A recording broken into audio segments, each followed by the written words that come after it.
Selamat pagi, Bapak Ibu Saudara, selamat hari Minggu. Salam kasih di dalam Tuhan Yesus Kristus di Minggu Palmarum pada saat ini, minggu terakhir sebelum kita memasuki Paskah.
Bapak Ibu Saudara, mari berdoa. Ya Tuhan, pertolongan-Mu selalu nyata. Kasih sayang-Mu selalu Engkau berikan kepada kami, sehingga dalam Minggu Palmarum pada saat ini kami juga masih diberikan kesempatan menghayati iman kami kepadamu melalui pemberitaan firman pada saat ini. Kami yang akan membaca dan merenungkannya, kiranya kami mendapatkan pelajaran berharga untuk mengingatkan kami keberadaan kami sebagai orang-orang Kristen yang juga harus menghayati sengsara Kristus di tengah-tengah kehidupan dan juga berbuat untuk menolong sesama kami. Terima kasih Bapa. Di dalam Yesus Kristus kami berdoa. Amin. Bapak Ibu Saudara, perikop yang akan kita renungkan bersama di Minggu Palmarum ini terambil dari Injil Matius 21 ayat 1 sampai dengan 11. Dan tema renungan kita adalah jalan sengsara yang harus kutempuh. Jemaat Tuhan sekalian, kita pernah mendengar istilah no crisis, no growth. Tidak ada krisis, tidak ada pertumbuhan. Atau kita bisa balik. Ada krisis berarti ada pertumbuhan. Krisis, masalah, penderitaan ternyata bisa juga disikapi dan menolong kita untuk menemukan ide-ide kreatif. Apa yang harus dilakukan? Apa yang harus direspon dengan situasi seperti saat ini? Lalu, krisis itu juga bisa menolong kita menemukan langkah-langkah brilian, langkah-langkah cemerlang. Apa yang harus kita kerjakan bersama? Apa yang harus kita lakukan bersama? Bisa jadi selama ini tidak pernah kita bayangkan, tidak pernah kita pikirkan. Tapi ternyata krisis, penderitaan, pergumulan sudah menolong kita, membantu kita melakukan kerjasama satu dengan yang lain.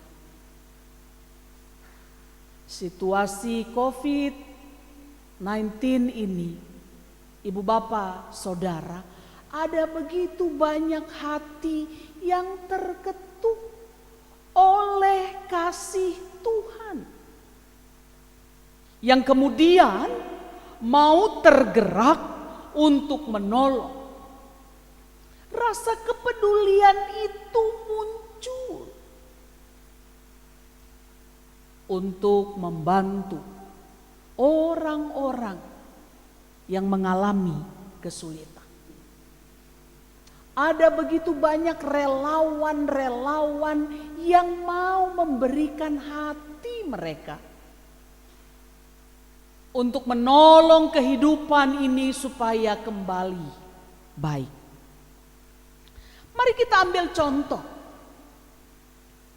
Dengan maraknya COVID-19 ini, apa yang dilakukan oleh orang-orang muda? Apa yang bisa dilakukan oleh orang-orang muda yang punya energi positif, yang punya pemikiran yang kreatif? Mereka menunjukkan kepedulian. Orang-orang muda di bawah naungan Persekutuan Gereja-Gereja di Indonesia atau PGI tergerak untuk melakukan penyemprotan disinfektan ke gereja-gereja di wilayah DKI Jakarta. Bahkan rumah-rumah ibadat yang lain juga ikut mereka semprot. Padahal untuk memikul alat penyemprotan yang berat itu tidak mudah. Lalu kemudian mereka harus rela berpanas-panas dengan baju jas hujan karena minimnya alat pelindung diri. Itu yang pertama. Yang kedua, ada relawan donatur yang tergerak untuk memberikan, menjahitkan baju alat pelindung diri bagi tim medis, baik oleh desainer terkenal sampai kepada penjahit-penjahit biasa. Bukan untuk uang, tapi tergerak karena hati. Memberikan alat bantu supaya masyarakat menjaga kesehatan. Sabun, hand sanitizer, alat mengepel lantai, atau alat-alat yang lain yang berguna untuk memiliki hidup sehat. Membagikan masker kepada masyarakat. Membagikan kebutuhan-kebutuhan yang bisa mendukung kesehatan tubuh. Vitamin, obat-obatan, susu, makanan bergizi. Lalu kemudian sama-sama mengkampanyekan yang dilakukan oleh pemerintah, oleh media, oleh masyarakat pada umumnya, artis dengan menggunakan media sosial. Bagaimana belajar, bekerja, beribadah di rumah supaya terus ketika didengungkan itu akan dilakukan. Lalu ajakan sebar hal-hal positif. Bagikan energi-energi positif. Ide-ide positif yang bisa meminimalkan ketakutan-ketakutan, kecemasan, menurunkan tingkat stressing yang sudah naik dengan sangat cepat dalam kondisi seperti sekarang ini. Luar biasa, Bapak Ibu Saudara. Di tengah-tengah maraknya virus corona 19 yang adalah ancaman, tantangan bagi bangsa kita bisa melihat rekam jejak-jejak kebaikan Allah yang sudah menolong bangsa Indonesia untuk bisa bekerja sama membuktikan peran yang bisa dilakukan untuk membuktikan mari tumbuh bersama. No crisis, no grow. Jemaat Tuhan, di tengah-tengah situasi seperti saat inilah kita diajak untuk memahami, melihat penderitaan Yesus, jalan sengsara yang dilalui oleh Tuhan Yesus, bahkan sampai puncaknya mati di atas kayu salib. Dalam bacaan kita yang tertulis di dalam Injil Matius 21 ayat 1 sampai 11, diceritakan bahwa saat itu Tuhan Yesus sedang berjalan memasuki kota Yerusalem. Masa-masa sengsara itu sudah di depan mata. Masa-masa sengsara itu sudah semakin dekat. Dan Yesus sedang berjalan menuju ke sana. Mari kita lihat. Dikatakan bahwa Yesus masuk ke Yerusalem dengan mengendarai seekor keledai sesuai dengan apa yang pernah dinubuatkan oleh Nabi Zakaria di dalam Perjanjian Lama. Dan orang-orang banyak yang dilalui oleh Yesus pada saat itu kemudian menebarkan bajunya, menghamparkan pakaiannya di jalan-jalan yang akan dilewati oleh Yesus. Atau mengambil ranting-ranting pohon, lalu menyusun ranting-ranting pohon itu di jalan yang akan dilalui oleh Yesus. Ayat 9 kita baca, dan ini mengungkapkan sambutan yang luar biasa dari orang banyak pada saat itu. Begini bunyinya, dan orang banyak yang berjalan di depan Yesus, yang mengikutinya dari belakang berseru, katanya, Hosana bagi anak Daud. Diberkatilah dia yang datang dalam nama Tuhan. Hosana di tempat yang maha tinggi. Sambutan ini sungguh luar biasa Bapak Ibu Saudara. Mengapa?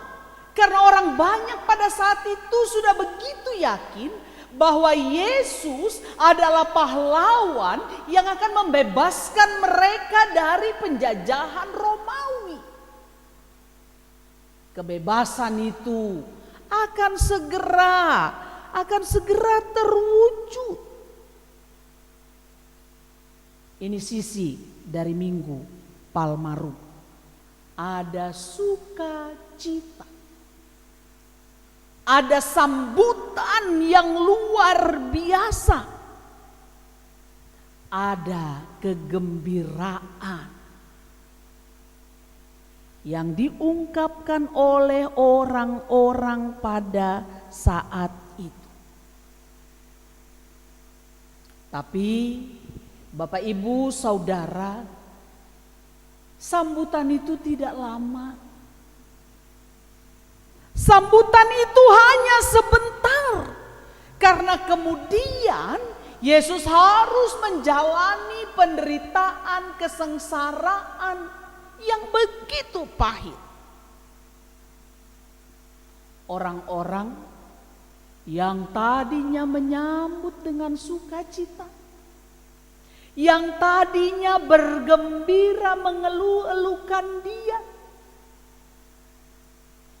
ternyata berubah dengan cepat, mengolok, menghina. Bahkan mereka lah yang kemudian mengatakan, salibkan dia, salibkan dia. Tuntutan untuk menyalibkan Yesus itu dengan segera terdengar.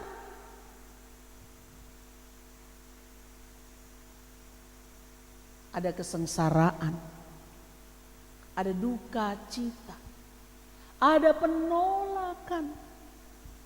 Inilah sisi lain dari Minggu Palmarum. Jadi Minggu Palmarum itu sukacita, duka cita. Penyambutan, penolakan, kegembiraan, kesengsaraan. Tapi mari kita lihat Ibu Bapak Saudara, apakah perubahan sikap dari orang banyak tersebut mempengaruhi Yesus? Apakah karena ada situasi yang berubah dari senang menjadi berat, membuat Yesus mundur, tidak jadi menjalani kesengsaraan itu? Apakah kemudian Yesus gentar untuk melanjutkan karya penyelamatannya? Apakah kemudian Yesus memutuskan, aku tidak jadi menjalani kesengsaraan, biarlah yang terbaik untuk manusia itu tidak jadi dilakukan? Bukankah itu sikap manusia pada umumnya?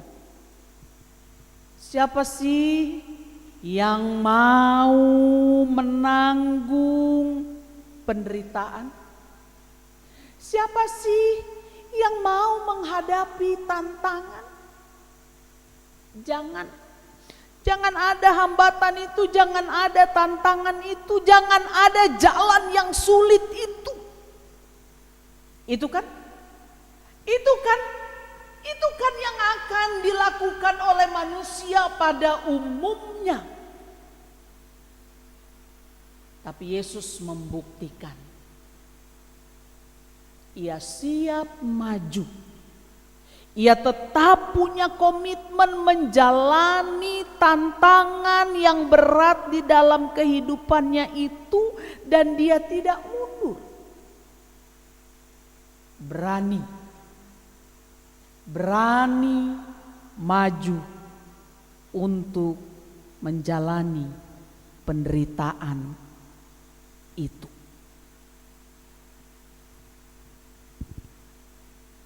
Bapak Ibu Saudara, ini yang kita butuhkan. Keberanian, siap menghadapi apapun yang pahit, siap berhadapan dengan tantangan. Jangan katakan kita mundur sebelum berjuang. Jangan katakan kita takut pada tantangan itu. Jangan katakan aku mundur pelan-pelan dari persoalan yang berat. Kita tidak akan pernah mencontoh. Kita tidak akan pernah mengikuti teladan Yesus ketika kita mundur. Ketika kita takut. Ketika kita tidak berani menghadapi tantangan yang ada di depan kita. COVID-19 ini mari kita hadapi bersama. Mari kita lawan, mari kita atasi bersama. Kita contoh teladan Kristus yang tidak pernah takut dengan situasi apapun yang ada di depan. Sudah banyak contoh, ibu bapak saudara, para medis yang berjuang dengan semaksimal mungkin untuk menolong setiap pasien yang menderita COVID-19. Bahkan mereka rela mengorbankan nyawa. Mereka sudah mau meniru teladan Kristus yang mengorbankan nyawa demi keselamatan umat, keselamatan pasien, keselamatan sesama. Mereka mau berkorban demi orang lain. Tapi tentu kita perlu mengoreksi teologi kita. Bukan Yesus yang dikorbankan, tapi karena Yesus punya cinta kasih yang besar, dia mau berkorban untuk manusia. Cinta kasih itu punya daya dobrak, Bapak Ibu Saudara. Cinta kasih itu punya daya dorong, daya ubah yang besar. Cinta kasih punya kekuatan yang luar biasa. Cinta kasih itu jugalah yang kita minta, yang Tuhan berikan kepada kita, sehingga dari cinta kasih itu kita mau peduli, kita mau membantu, kita mau menolong, kita mau berbuat sesuatu bagi orang lain. Bukankah cinta kasih yang besar itu jugalah yang sudah membuat Yesus mencintai manusia, padahal manusia itu tidak layak untuk dikasihi. Manusia itu tidak layak untuk diberikan anugerah. Tapi cinta kasih itu melebihi keberadaan manusia yang berdosa. Cinta kasih Kristus itu luar biasa. Bapak Ibu Saudara, cinta kasih Tuhan Yesus yang diberikan kepada manusia sudah menjadikan kita memiliki harapan yang seharusnya mendapatkan penghukuman, tapi kemudian memiliki harapan mendapatkan keselamatan. Itu adalah sesuatu yang luar biasa. Karena Kristus kita punya harapan. Karena cinta kasih Kristus kita punya hari depan. Karena cinta kasih Kristus kita punya hari esok. Mari kita katakan, Indonesia punya masa depan. Dunia punya harapan. Kita bisa menggapai harapan-harapan itu bersama Dia, Sang Sumber harapan. Kita punya Tuhan yang dahsyat, yang juga akan menolong kita melakukan hal-hal yang dahsyat untuk membuktikan bahwa dunia yang punya harapan ini dan harapan itu tidak akan pernah sia-sia. Ada harapan untuk Indonesia. Mari kita gapai harapan itu dengan pertolongan Tuhan. Selamat hari Minggu. Tuhan Yesus memberkati kita sekalian. Amin. Mari kita berdoa. Tuhan, kami punya harapan karena ada Tuhan yang mengawal kehidupan kami. Indonesia punya harapan, dunia ini punya harapan karena ada Tuhan yang menjaga kehidupan kami. Mampukan kami Tuhan untuk mengeratkan tangan kami satu dengan yang lain, membuktikan kerjasama supaya kami dapat menggapai harapan-harapan itu.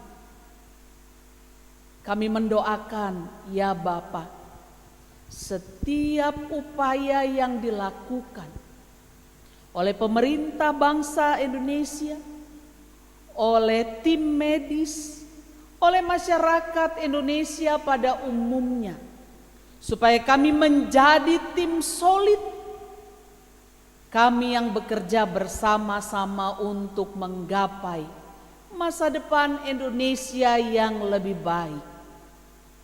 Engkau menjaga kami dengan cinta kasih-Mu yang besar, sehingga cinta kasih-Mu itu jugalah yang menjadi sumber kekuatan kami menghadapi tantangan yang berat di tengah-tengah negara kesatuan Republik Indonesia ini. COVID-19 biarlah pergi dari bumi Indonesia, jauh dari dunia ini. Di dalam Yesus Kristus kami berdoa. Amin.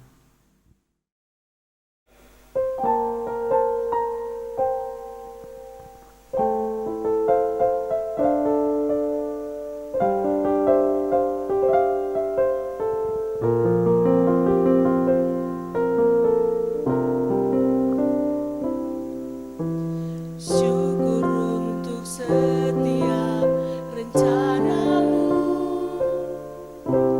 dan rencana-Mu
Jemaat Tuhan, melalui perenungan firman Tuhan, kita melihat sosok Yesus yang berani menghadapi penderitaannya.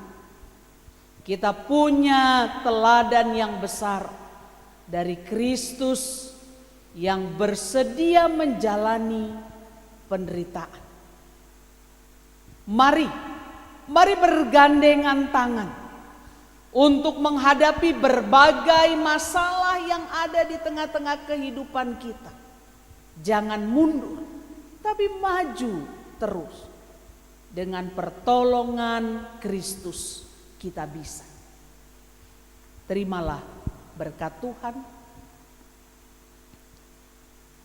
Kasih Allah Bapa dan kasih Tuhan kita Yesus Kristus serta persekutuan dengan Roh Kudus menyertai saudara-saudara dari saat ini sampai selama-lamanya. Amin.